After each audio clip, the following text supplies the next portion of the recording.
Siga a sua natureza. Esta é uma das mais belas declarações. Olhe para o seu coração, siga a sua natureza. Buda não está dizendo, siga as escrituras. Ele não está dizendo, siga-me. Ele não está dizendo, siga certas regras de conduta. Ele não está ensinando a você qualquer moralidade. Ele não está tentando criar um certo caráter em você, porque todo caráter é uma bela cela de uma prisão. Ele não está dando a você um certo caminho para viver. Ao invés disso, ele está lhe dando coragem para seguir a sua própria natureza. Ele quer que você seja corajoso o bastante para ouvir o seu próprio coração e seguir, de acordo com ele. Siga a sua natureza quer dizer, flua com você mesmo. Você é a Escritura. E escondido lá no fundo de você ainda está uma pequena voz. Se você se tornar silencioso, você será guiado por ela. O mestre tem apenas que tornar você consciente de seu mestre interior. Aí a sua função estará completa. Aí ele poderá deixar você consigo mesmo, ele poderá mandar você de volta para você mesmo. A proposta de um mestre não é escravizar um discípulo, a proposta de um mestre é libertá-lo, é lhe dar total liberdade. E essa é a única possibilidade de se atingir a liberdade total, siga a sua natureza. Assim como é da natureza da água fluir para baixo e é da natureza do fogo se expandir para o alto, assim existe uma certa natureza escondida dentro de você. Se todos os condicionamentos que foram impostos a você pela sociedade forem removidos, de repente você irá descobrir a sua natureza. A sua natureza é tornar-se Deus. Essa é a lei eterna e inesgotável, sua natureza é tornar-se Deus. O homem é um Deus em potencial. O significado do homem é tornar-se Deus. Menos do que isso não irá satisfazer você, menos do que isso não terá utilidade. Você pode ter todo o dinheiro do mundo, todo o poder, todo o prestígio possível, e ainda assim você permanecerá vazio. A não ser que a sua natureza divina floresça, abra os seus botões, a não ser que você se torne um lótus, 1000 pétalas de lótus, a não ser que a sua divindade seja revelada a você, você nunca estará satisfeito. Ao homem religioso comum é dito para que permaneça satisfeito e contente, em qualquer que seja a situação. Os chamados santos religiosos seguem ensinando as pessoas, fique satisfeito. A satisfação é um de seus ensinamentos fundamentais. Esse não é o caminho dos verdadeiros mestres. O mestre verdadeiro cria o descontentamento em você, um tal descontentamento que nada neste mundo poderá satisfazê-lo. Ele cria um tal anseio em você, que a não ser que você alcance o máximo, você irá permanecer sem fogo, sem chama. Ele cria dor em seu coração, ele cria angústia, porque a vida está escorregando a todo momento, e cada momento que se foi para sempre, e você ainda não alcançou Deus e mais um dia já se passou. Ele cria um anseio profundo em você, uma dor em seu coração. Ele cria lágrimas em seus olhos, porque somente através desse divino descontentamento, você irá se mover, você dará o salto quântico, o salto maior em direção ao desconhecido.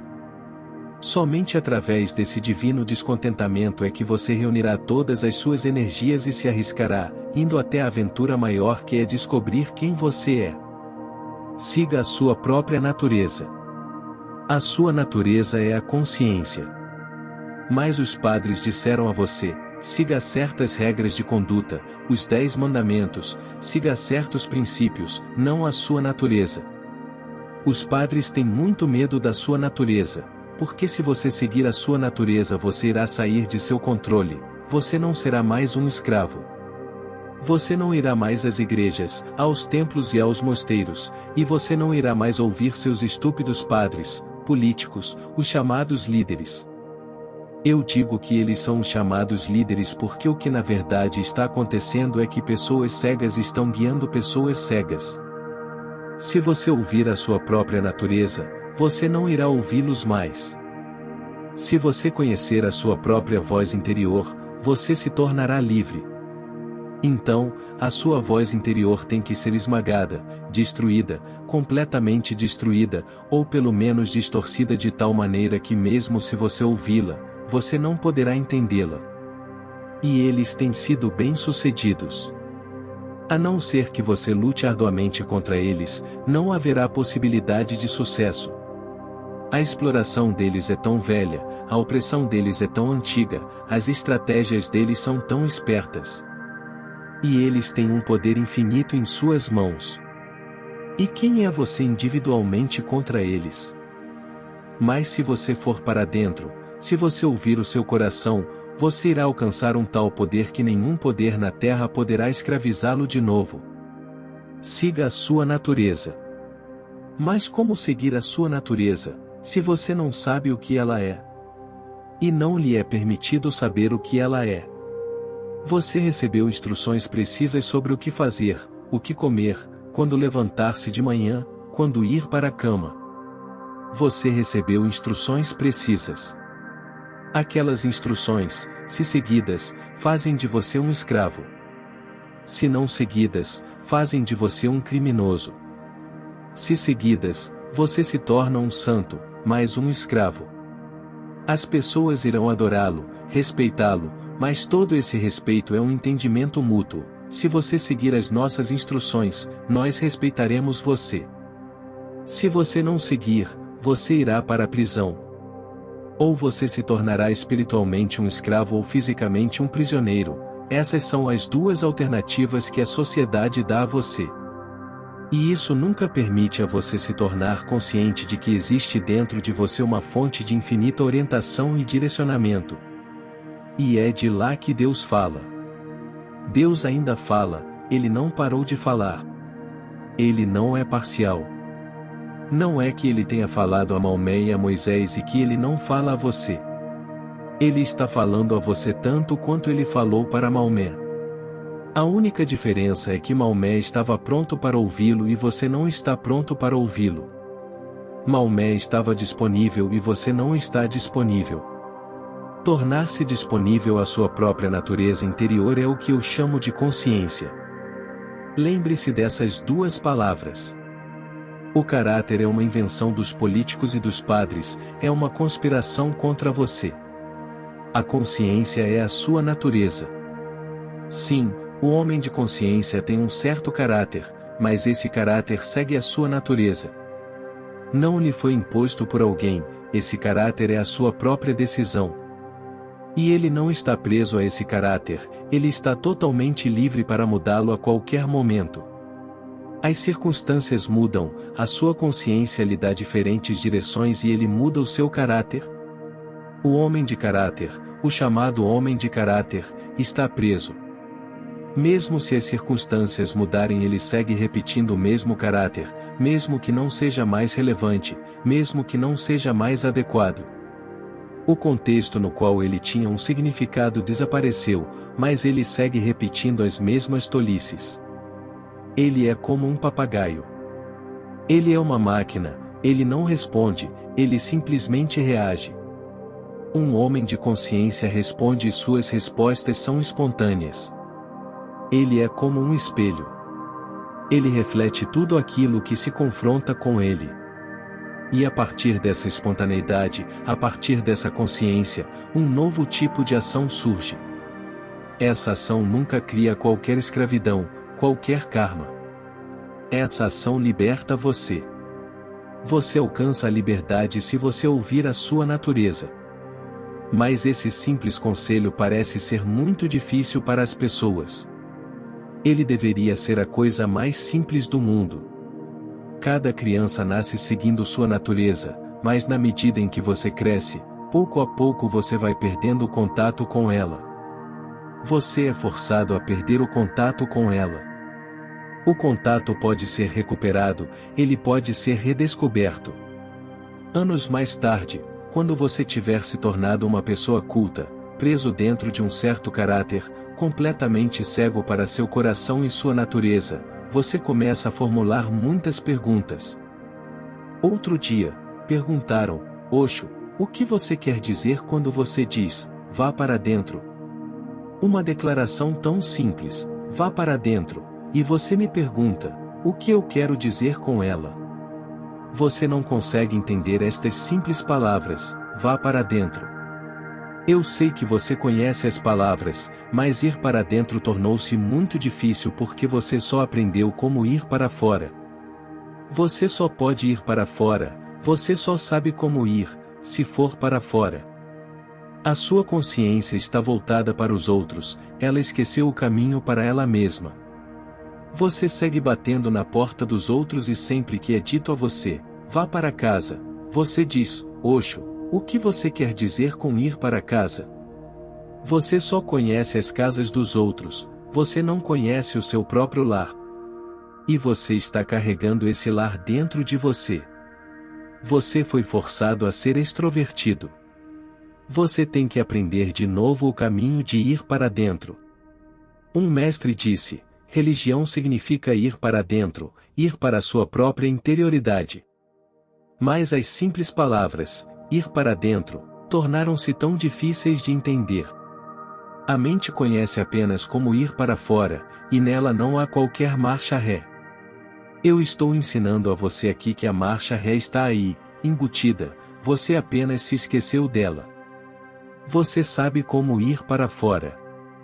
Ninguém pergunta, o que você quer dizer quando diz vá para fora?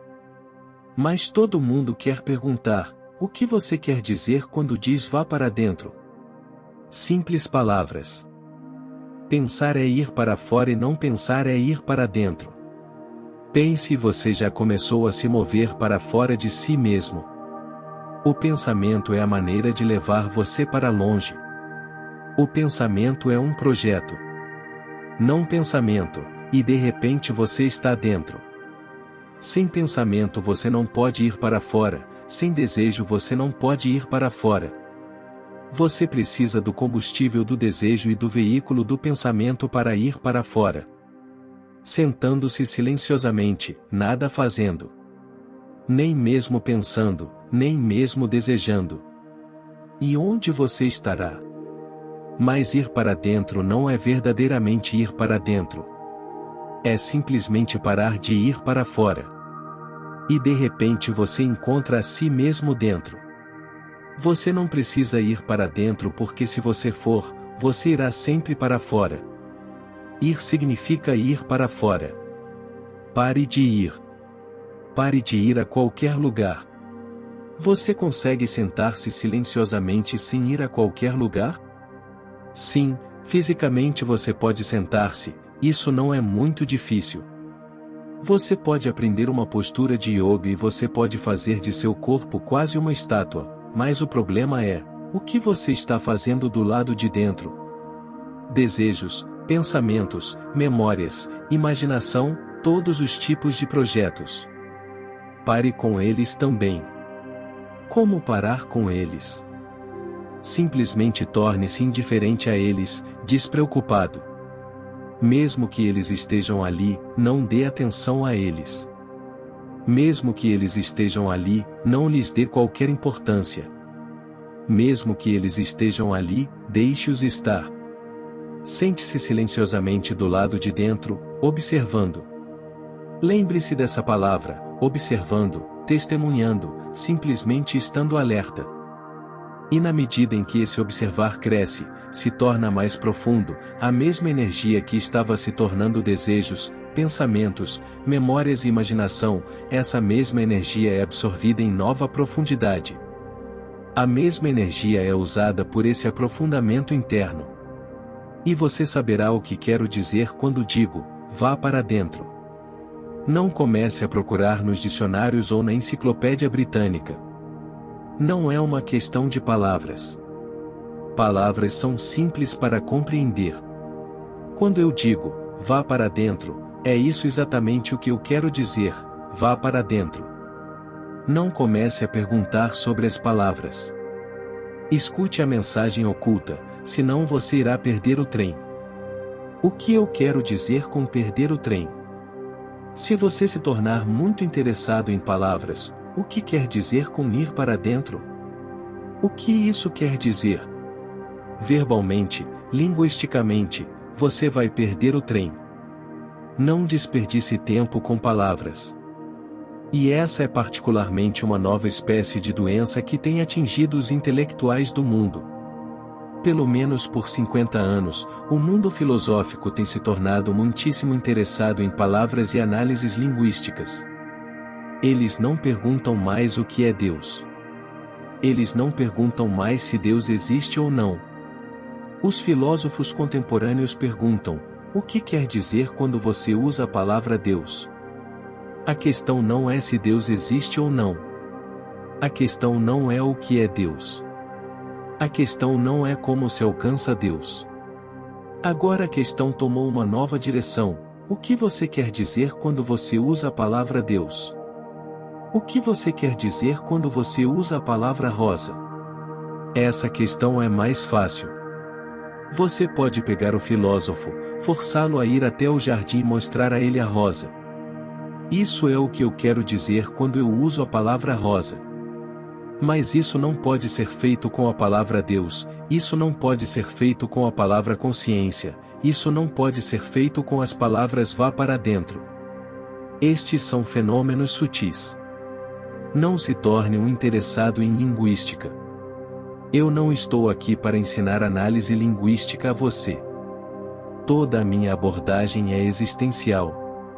Se você realmente quer saber o que significa ir para dentro, então vá para dentro. E o caminho é: observe os seus pensamentos e não se identifique com eles. Simplesmente permaneça um observador, completamente indiferente, nem contra nem a favor. Não julgue, porque qualquer julgamento traz identificação. Não diga: estes pensamentos são errados, e não diga: estes pensamentos são bons. Não faça comentários sobre os pensamentos. Deixe que eles passem como se eles fossem apenas a passagem do tráfego e você está de pé ali ao lado da rodovia despreocupado, olhando o tráfego. Não interessa o que está passando, um ônibus, um caminhão ou uma bicicleta. Se você puder observar o processo de pensamentos de sua mente com tal despreocupação, com tal desapego, não estará longe o dia em que todo o tráfego desaparece. Porque o tráfego somente pode existir se você seguir dando energia para ele. Se você parar de dar energia para ele, ele desaparece. E isso é o observar, parar de dar energia para isso, parar a energia que se move dentro do tráfego. É a sua energia que faz aqueles pensamentos se moverem. Quando a sua energia não os está alimentando, eles começam a cair, eles não conseguem se manter em pé por si mesmos. E quando a rodovia da mente estiver completamente vazia, você está dentro.